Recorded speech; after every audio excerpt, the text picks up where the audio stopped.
Halo Sahabat Inovasi, jumpa bersama saya Nur Santi dari Badan Litbang Provinsi Sumatera Selatan dalam acara One Day One Innovation. Satu hari, satu inovasi, tiada hari tanpa inovasi.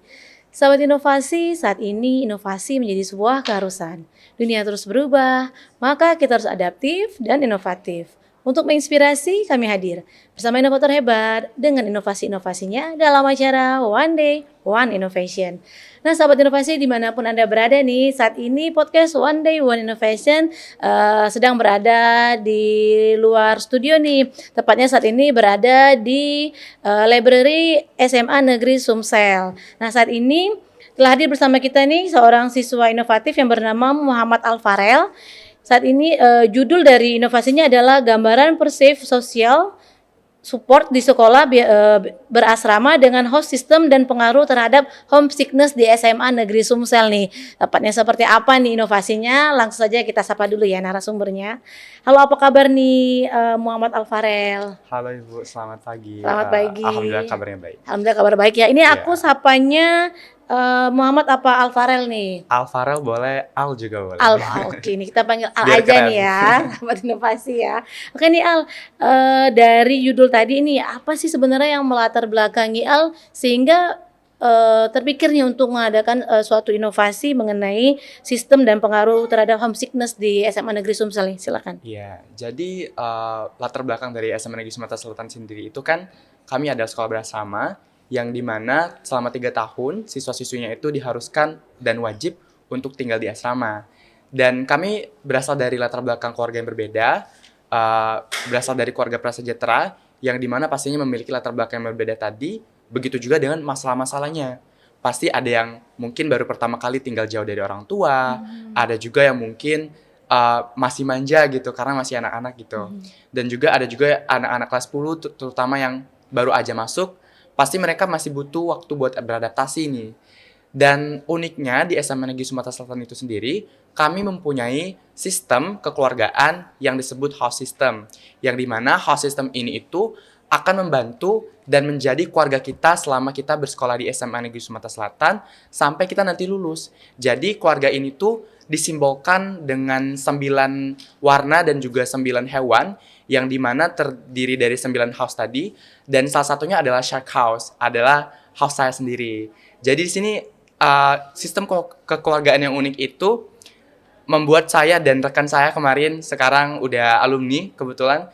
Jadi kami berpikir bahwa apakah dengan adanya sistem kekeluargaan ini akan membantu kami untuk beradaptasi dan melawan homesickness tadi, Bu. Jadi karena kami lihat kalau di lapangan itu terutama anak-anak kelas 10, adik-adik kelas kami itu masih cukup kesulitan untuk beradaptasi gitu. Karena seperti yang di awal saya katakan, baru pertama kali tinggal di asrama, tinggal jauh dari orang tua, dan juga mungkin ya yang tadinya itu apa-apa dibantu orang tua, sekarang harus mandiri gitu. Kurang lebih seperti itu latar belakang. Oke nih Al, ini kan dari untuk mendapatkan hasil nih dari inovasi yang Al ciptakan bersama teman-teman nih, metode apa sih yang digunakan atau prosesnya seperti apa nih?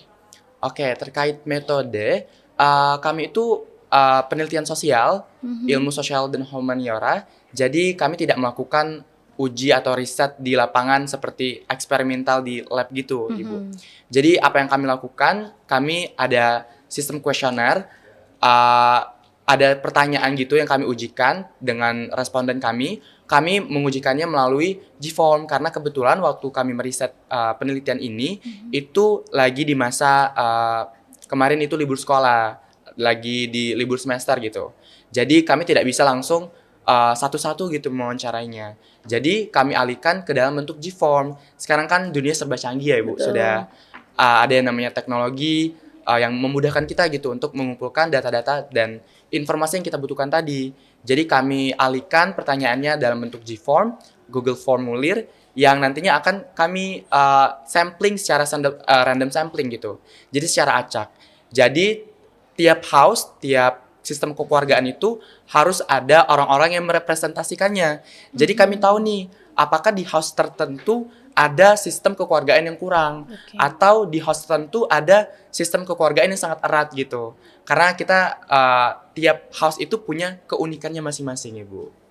Oke nih, sebelum kita ke hasil dari penelitian atau inovasinya ini ya, saya penasaran tadi kan ada 9 house ya. Iya. Nah, dari 9 itu nih kalau mahasiswa barunya dia bebas memilih di antara 9 itu atau memang dari guru nih yang menentukan, oh si A masuknya di house 1, house 2. Terus jika kemudian nih di tengah perjalanan itu kayaknya saya lebih cocok ke house yang sini nih, Yang itu mana? bagaimana tuh sistemnya tuh? Oke, jadi untuk sistem pemilihan house ini sendiri, ada yang namanya kegiatan house system. Sorry, house choosing maksudnya, Ibu. Ya. Jadi house choosing ini dilakukan pada saat kami melaksanakan masa pengenalan lingkungan sekolah dan asrama. Mhm. Jadi di hari terakhir MPLSA, kami akan dipilih secara acak gitu. Oke. Jadi kita akan, apa ya, kalau bahasa sekarang itu gacha gitu, Bu. Kayak kita main arisan gitu. Oke. Jadi akan ada suatu trofi, Mhm. nanti diundi gitu. Jadi kita diacak-acak, nanti ada kertas, terus kita waktu dibuka sama kakak panitianya, nanti diumumin Muhammad Alfarel, Shark House Oke. gitu. Terus nanti kakak-kakak dari Shark House, dari house-nya Alfarel itu bakalan langsung nyamperin gitu, langsung rangkul, langsung meluk gitu kan, langsung ngucapin selamat gitu. Karena tadi Alfarel sempat bilang kalau misalnya ada sistem keunikan tiap house itu, jadi tiap house itu ada keunikannya sendiri-sendiri. Kalau di Shark House sendiri itu kami dianggap misterius, Ibu. Jadi kalau misalnya udah terpilih menjadi anggota dari Shark House, kami akan berusaha bagaimana caranya terlihat misterius gitu. Tapi itu Oke. sebenarnya tuh bercanda aja sebenarnya. Jadi enggak yang mentang-mentang misterius nanti sekolahnya jadi pendiam, enggak. Jadi itu cuman suatu ciri khas aja yang bikin kita tahu oh kalau ini anak-anak dari Shark House gitu. Terkait sistem kekeluargaannya ini itu tidak bisa diubah, Ibu. Jadi kami sekali pilih terus nanti setelah menjadi alumni pun tetap di situ house-nya. Jadi ketika kita berkunjung kembali ke sekolah, main misalnya atau ambil ijazah, ambil raport gitu, itu kita tetap di house yang sama. Oke. Dan juga tiap house itu ada house parent-nya masing-masing atau guru. Jadi ada orang tua di house itu. Jadi kami tidak dibiarkan begitu saja. Ada tetap orang tua yang mengawasi gitu, Ibu. Oh. Dan jadi rasa kekeluargaannya itu seperti keluarga kedua gitu di asrama. Tentunya ini luar biasa sekali sahabat inovasi, rasa-rasanya kita seperti di film Harry Potter ya, jadi Iya, dikuncang betul. dulu nih, karena bukannya dipilihin guru ya, tapi memang di Memang, random secara iya, arisan tadi ya, benar-benar. si A masuknya ke kelas berapa, dan Takdir. betul takdir mau tidak mau sampai tamat ya tadi ya Iya. di house tersebut. Nah kan tadi kan menciptakan building atau ikatan di dalam house itu sendiri ya. Benar. Nah bagaimana nih mereka kan satu sekolah nih, kan kita juga harus saling berikatan dengan teman-teman yang Teman lain lain. meskipun berbeda house-nya nih, itu seperti apa itu? Membangun keterikatannya itu atau kebersamaannya nih. Iya, bener banget. Jadi di agenda asrama itu kami sering banget ada agenda-agenda seperti house cooking, ada juga yang namanya adventure night, ada juga nanti house meeting, house bonding dan lain sebagainya, Ibu. Jadi agenda-agenda ini tuh dilakukan oleh anak-anak OSIS, tapi di bagian asrama yang disebut sebagai host family officer, yang dimana mereka ini bertugas menjaga keharmonisan antar house. Seperti pertanyaan Ibu tadi kan pastinya kalau misalnya nih kita udah kepilih di house ini, berarti kita nggak bisa main sama house lain dong. Tidak, Ibu. Jadi kami tuh tetap harmonis gitu karena kita ambil contoh di gedung asrama. Jadi misalnya di gedung Alfarel tinggal di gedung E gitu. Jadi di gedung E itu ada Shark House, ada Hornbill, ada Eagle dan lain sebagainya. Jadi kami dengan pembagian inilah tuh kami dilatih untuk bagaimana kita bisa berinteraksi baik dengan house lain, dan juga nanti melalui agenda-agenda perlombaan kami juga dilatih keharmonisan dan juga kekompakan dalam house-nya itu, Bu. Jadi kami berlomba-lomba mau nunjukin house mana yang paling kuat bondingnya. Oke. Jadi justru itu malah bikin perlombaan yang positif. Karena walaupun tadi tuh dibeda-bedakan ya, Bu, tapi tetap seru dan juga tetap harmonis. Karena kan kalau misalnya nih ada antara house ada bistir tegang misalnya, atau mungkin antara house satu dan house lain itu ada konflik. Tentunya nanti teman-teman dan kakak kelas dan bapak ibu yang ada di house itu juga akan turut andil buat bantu menyelesaikan masalah gitu. Jadi sistem ini sama banget seperti yang kata Ibu barusan, kayak di Harry Potter, ada juga namanya house point card. Jadi kami akan dinilai, misalnya aktifan ikut lomba, keaktifan dalam misal di bidang religius, di asrama gitu, kedisiplinan. Jadi semuanya dinilai dan ini akan berdampak kepada sistem house itu. Oke, nah mungkin nih penasaran juga nih buat sahabat inovasi, kan tadi ada 9 host nih, boleh Iya, nggak di-share nih disebutin. apa sih 9 host itu dan apa yang menjadi ikon-ikon dari masing-masing host? Dimulai dari Dolphin House yang berwarna biru. Jadi house ini tuh dilambangkan dengan sebuah keceriaan, Ibu. Oke. Jadi anak-anaknya itu ceria, aktif gitu. Yang kedua itu ada Dove House, berwarna putih, burung merpati, Bu. Jadi mereka ini adalah house yang elegan. Biasanya anak-anak di Dove House itu nggak tahu kenapa ya, Bu, mungkin namanya takdir. Biasanya anak-anaknya itu cantik, ganteng gitu. Oke. Yang apa ya, yang jadi icon sekolah gitu. Biasanya tuh dari anak-anak dari Dove House. Kebetulan banget gitu. Dan yang ketiga itu ada Eagle House, warnanya warna ungu, elang gitu. Mereka ini dikarakterkan sebagai seseorang yang berkarismatik, berkarakter dan berintegritas gitu. Jadi orang-orangnya itu kayak elang, punya mata tajam gitu ya, Bu, punya cakar yang erat gitu. Jadi mereka punya karakter yang kuat. Biasanya segitu. Yang keempat itu ada Hornbill House, berwarna kuning. Mereka ini adalah salah satu house yang paling religius di antara house lain. Karena kebetulan house parent di Hornbill House ini juga bapak ibu yang memang ada di bidang religius di asrama gitu. Yang kelima ada Komodo House. Komodo diambil dari hewan kita ya, Bu. Komodo Island di timur sana, itu Komodo House ini berwarna coklat. Jadi Komodo House ini teman-teman yang suka bermusik, suka bernyanyi. Biasanya anak-anaknya itu kreatif kalau dari Komodo House. Selanjutnya 6 itu ada Lion House berwarna merah. Lion House ini atau keluarga singa, seperti singa, raja hutan, raja rimba. Mereka ini seringkali berada kalau di organisasi ataupun di sistem asrama itu mereka biasanya tuh ada menjadi ketua gitu. Biasanya anak-anaknya pemberani, Bu. Karena warnanya merah juga mungkin ya, Bu. Jadi dipacu untuk berani gitu. Kayak seorang pemimpin gitu. Yang selanjutnya itu yang ketujuh ada Mantri House. Ikan pari, iwak pari. Ikan pari ini berwarna oranye. Mereka tuh adalah house yang kreatif, ceria, dan juga anak-anaknya tuh humble gitu, Bu. Kayak anak-anaknya itu bisa berbaur dengan anak-anak yang lain. Terus yang ke-8, kita hampir selesai ini. Yang ke-8 itu adalah Rhino House. Warnanya warna hijau. Keluarga badak. Keluarga badak ini, Rhino House ini adalah teman-teman yang paling hyperaktif bisa dibilang, Bu. Anak-anaknya itu ceria yang pertama, yang kedua kocak, random dan juga heboh banget. Jadi teman-teman di kelas itu kalau yang suka bercanda atau mungkin suka ngehibur teman-temannya di kelas, itu biasanya anak-anak dari Rhino House. Terus juga yang terakhir house-nya Alvarel itu Shark House. Tadi Alvarel udah sebutin house kami itu dilambangkan dengan sebuah kemisteriusan gitu. Kalem, anak-anaknya misterius. Padahal kalau Alvara sendiri ya, Bu, Alvara nggak ngerasa misterius ya. Alvara orangnya ceria malah. Tapi warna apa tuh? Misterius apa warna abu-abu. Oke, warna abu-abu. Jadi kan warna netral gitu ya, Bu. Warna abu-abu gitu. Ini luar biasa sekali sahabat Indonesia karena kan unik juga ya, ada masing-masing hostnya sendiri dan mau tidak mau mungkin beradaptasi dengan host masing-masing ya. Nah, dari yang inovasi atau penelitian yang dilakukan Alvarez sama teman-teman nih, apa nih hasilnya? Apakah dengan adanya host tersebut homesickness-nya hilang atau berkurang atau bagaimana nih? Jadi setelah melalui proses yang panjang kemarin waktu saat meneliti itu, kami temukan di lapangan bahwa ternyata memang dengan adanya sistem house ini tuh membantu kami, terutama bagi peserta didik baru yang baru masuk, adik-adik kelas 10, sangat-sangat merasa terbantu, Ibu. Karena mungkin kalau di sekolah berasrama biasa atau mungkin di pondok pesantren, karena tadi mereka tuh jadi harus berjuang sendirian gitu. Harus cari teman sendiri, mendekatkan diri dengan kakak kelas yang mungkin agak sinis mungkin ya, Bu. Biasanya di asrama kan terjadi gitu kan.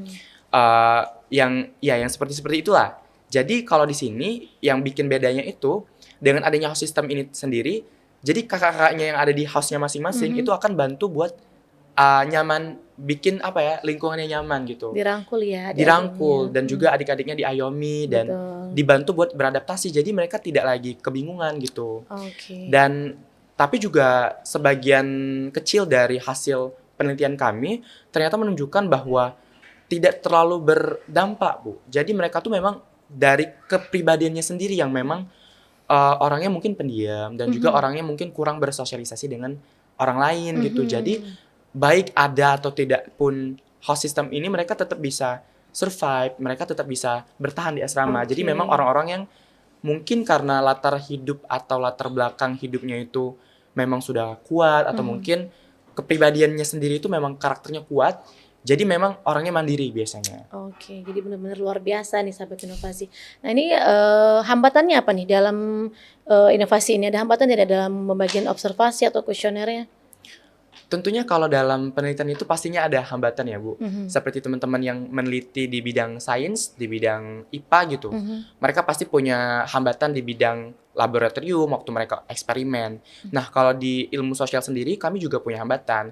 Kemarin itu kendala terbesar kami itu sebenarnya tuh ada pada diri kami sendiri, Bu. Mhm. Karena beda dengan penelitian sains yang mereka pasti akan rajin buat ngecek apakah ada eh, progres dari tumbuhan misalnya atau Mhm. mungkin kalau misalnya mereka meneliti tentang kompos atau misalnya pupuk gitu, Mhm. mereka akan besoknya mereka akan teliti dan akan mereka observasi apakah ada penurunan atau kenaikan kadar dan lain Mhm. sebagainya. Kalau di sosial kita itu lebih ekstra dalam pengolahan data. Mhm. Jadi kita tuh harus lebih sabar dalam kayak misalnya kemarin tuh ada wawancara, ngisi kuesioner di G-form itu karena Mhm. yang jadi hambatannya itu waktu kita mau bikin orang tertarik dengan penelitian kita, Ibu. Oke. Jadi kami kemarin tuh ada sosialisasi di Mhm. amphitheater dan kami ada sosialisasi ke teman-teman yang lain juga Mhm. melalui media online. Mhm. Kami sosialisasi di sana dan alhamdulillah ternyata kooperatif juga gitu. Jadi saling kerjasama gitu. Oke. Diisi teman-teman tiap house itu mengisi responden sebagai responden Mhm. mengisi apa namanya kuesioner kami dan yang ngeproses atau mengolah data yang sudah diisi ini tadi yang sebenarnya itu jadi ribet gitu karena kami mengolahnya kebetulan pakai SPSS. Mhm. Itu sebuah alat gitu, alat otomatis. Nanti kita tinggal masukin datanya, Ibu. Betul. Mhm. Nanti dia akan ada hasilnya gitu. Berpengaruh, tidak berpengaruh, Ya, berdampak atau metode apakah statistik ya? iya, Mhm. statistik gitu. Mhm. Apakah linear atau Mhm. tidak gitu.